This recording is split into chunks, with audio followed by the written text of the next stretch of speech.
Inside the factory. This is how things are made. Tire production begins with compressed natural rubber arriving in massive bales.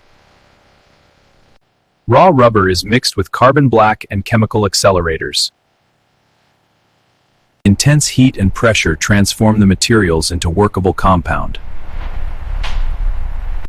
The compound is rolled flat into uniform sheets for processing. Steel wire is coiled into hoops that anchor the tire. Steel-reinforced belts are cut precisely to match tire specifications. On a rotating drum, layers are built up one at a time. Steel belts are positioned between rubber layers for strength.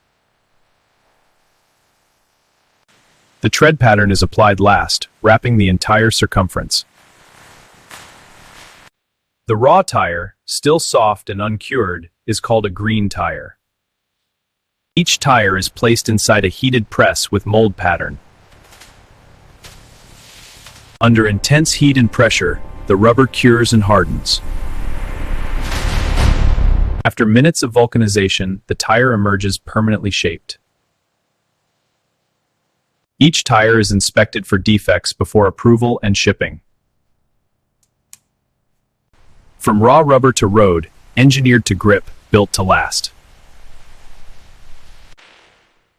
Subscribe for more factory processes.